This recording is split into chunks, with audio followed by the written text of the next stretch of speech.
اعوذ باللہ من الشیطان الرجیم بسم اللہ الرحمن الرحیم الحمد للہ والصلاة علی اہلہا ولعنۃ اللہ علی اہلہا۔ ناظرین محترم، پچھلی گفتگو میں آپ کی خدمت میں صفات ثبوتیہ خداوند متعال اور صفات سلبیہ خداوند متعال کے حوالے سے گفتگو کی۔ صفات ثبوتیہ وہ صفات ہیں کہ جو ذات خداوند متعال میں پائی جانا ضروری ہے، اور صفات سلبیہ وہ صفات ہیں جن کو ہم ذات باری تعالیٰ سے جدا کرتے ہیں۔ میں نے سرنامہ کلام قرار دیا ایک ایسی سورہ مبارکہ کو کہ جو ہم دن میں کئی مرتبہ تلاوت کرتے ہیں۔ خداوند متعال اس سورہ اخلاص میں ارشاد فرماتا ہے، قل هو اللہ احد، بسم اللہ الرحمن الرحیم، قل هو اللہ احد۔ اے رسول کہہ دیجئے کہ وہ اللہ ایک ہے، یا وہ اللہ یکتا ہے، جیسے کہ میں نے ابتدا میں آپ کی خدمت میں ذکر کیا تھا۔ اللہ الصمد، وہ اللہ بے نیاز ہے۔ لم یلد ولم یولد، نہ تو وہ کسی کا باپ ہے نہ وہ کسی کا بیٹا ہے۔ ولم یکن لہ کفوا احد، اور اس کا کوئی شریک اور ہمسر نہیں۔ جب ہم نے قرآن مجید کے حوالے سے یہ آیہ مبارکہ یا یہ سورہ مبارکہ تلاوت کی تو ہمیں یہ پتہ چلتا ہے کہ اگر ہم اپنے معاشرے میں دیکھیں تو ہمارے معاشرے میں صفات ثبوتیہ کے لیے کچھ صفات کو ذکر کیا جاتا ہے، جیسے خدا کا مدرک ہونا، خدا کا حی ہونا، خدا کا مطلق ہونا، خدا کا مرید ہونا۔ یہ کیا ہے؟ یہ صفات ثبوتیہ شمار کی جاتی ہیں، یعنی کہ وہ صفات ہیں جو خداوند متعال کی ذات میں ہونا ضروری ہیں، جنہیں ہم یوں کہہ سکتے ہیں کہ یہ صفات عین ذات خداوند متعال ہیں، عین ذات ہیں، یعنی خداوند متعال کی ذات کے اندر موجود ہیں یہ صفات۔ یہ تقریباً صفات ثبوتیہ بھی ہمارے معاشرے میں 8 گنی جاتی ہیں، صفات سلبیہ بھی 8 گنی جاتی ہیں، لیکن کیا واقعاً ایسا ہی ہے؟ جبکہ جیسا کہ میں نے آپ کو کل بھی عرض کیا تھا کہ آپ سورہ حشر کی آخری 3 آیات جو ہے وہ اگر آپ تلاوت کریں تو وہاں پر بھی خداوند متعال کی کچھ صفات جو ہے وہ ذکر ہوئی ہیں۔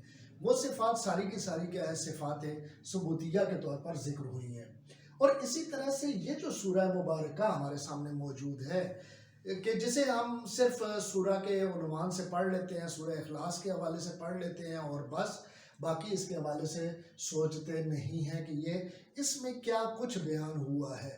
ابھی ہم چونکہ ہماری بحث صفات ثبوتیہ ہے اور صفات سلبیہ ہے، اس وجہ سے ہم یہاں پر آپ کی خدمت میں عرض کرنا چاہوں گا کہ قل هو اللہ احد، یہ احد کی جو صفت ہے یہ صفت ثبوتی ہے۔ اللہ ایک ہے، اللہ یکتا ہے، یہ صفت ثبوتی ہے، خداوند متعال ہے جو یہاں پر اس آیہ مبارکہ میں ذکر ہوئی ہے۔ دوسری اللہ الصمد، اللہ بے نیاز ہے، یہ جو ہے یہ بھی صفت ثبوتی ذکر ہوئی ہے۔ لیکن یہاں تک ہم یہ کہہ سکتے ہیں کہ احد ہونا خداوند متعال کی ذات میں موجود ہے، صمد ہونا خداوند متعال کی ذات میں موجود ہے، لیکن لم یلد ولم یولد، نہ تو وہ کسی کا باپ ہے نہ کسی کا بیٹا ہے۔ یہ صفت سلبی ہے، اور اسی طریقے سے یہ صفت بھی سلبی ہے جو قرآن مجید میں خداوند متعال نے ذکر فرمائی ہے۔ بس اس کا مطلب یہ ہوا یہاں تک ہمارے پاس 4 صفات ہو گئی۔ احد صفت ثبوتی ہے، صمد صفت ثبوتی خداوند متعال ہے، لم یلد صفت سلبی خداوند متعال، اور لم یولد بھی صفت سلبی خداوند متعال ہے۔ اور اسی وجہ سے وَلَمْ يَكُنْ لَهُ كُفُوًا أَحَدٌ، یہ بھی صفت سلبی ہے خداوند متعال کی، کہ خداوند متعال کا کوئی شریک اور ہمسر موجود نہیں ہے۔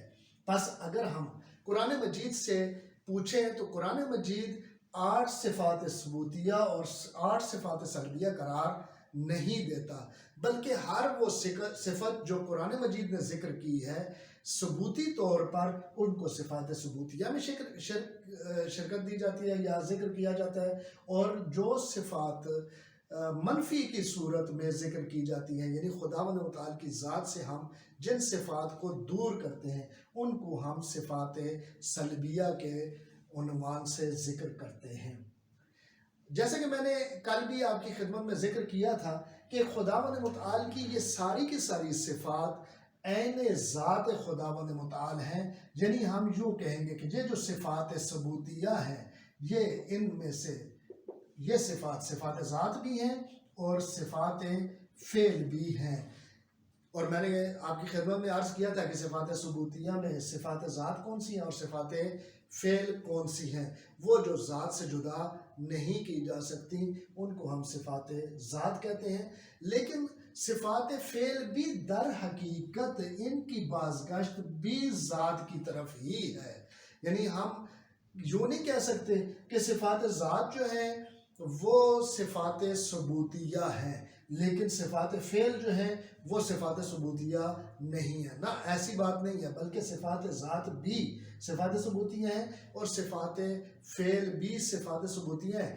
لیکن جو ہم کہتے ہیں کہ صفات ثبوتیہ یا صفات ذات ہیں یا صفات فعل ہیں، یہ یا کہنا صحیح نہیں ہے، بلکہ یوں کہیں گے کہ صفات ثبوتیہ صفات ذات بھی ہیں اور صفات فعل بھی ہیں۔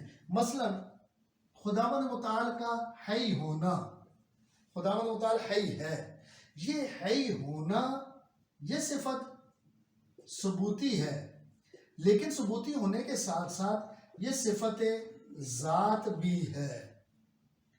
جبکہ ہم جب ذکر کرتے ہیں صفت فعل یعنی خداوند متعال قادر ہے، یہ قادر ہونا کیا ہے؟ صفت ثبوتی بھی ہے اور ساتھ ہی صفت ذات بھی ہے، صفت ذات نہیں صفت فعل بھی ہے۔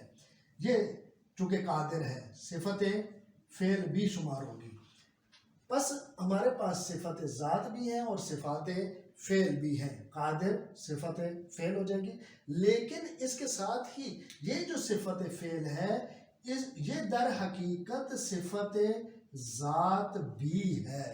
یعنی ہماری تمام کی تمام صفات جو ہم خداوند متعال کے ساتھ منسوب کرتے ہیں ساری کی ساری صفات ذات ہیں، اور اگر صفات فعل ہے تو وہ بھی حقیقت میں صفات ذات ہی ہیں، ان میں کوئی فرق موجود نہیں ہے۔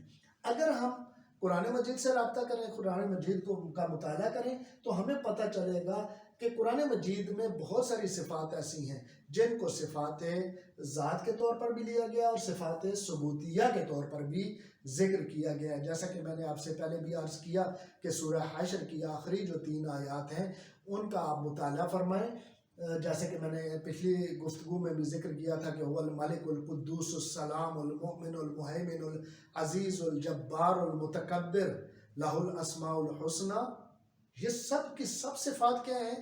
صفات ثبوتیہ خداوند متعال ہیں۔ لہٰذا اسی وجہ سے میں نے یہ سب گفتگو کرنے کا مقصد کیا تھا؟ مقصد یہ تھا کہ ہم نے جو صفات ثبوتیہ کو 8 صفات میں مخصوص کیا ہے، صفات سلبیہ کو بھی 8 صفات میں مخصوص کیا ہے، یہ صرف 8 صفات میں منحصر کرنا صحیح نہیں ہے، جبکہ خداوند متعال نے قرآن مجید میں 8 سے زیادہ صفات کو اپنے ساتھ بطور ثبوت یا ثبوتیہ صفات کے طور پر ذکر کیا ہے۔ انہی الفاظ کے ساتھ آپ کی خدمت میں سے اجازت چاہوں گا۔ والسلام علیکم ورحمۃ اللہ وبرکاتہ۔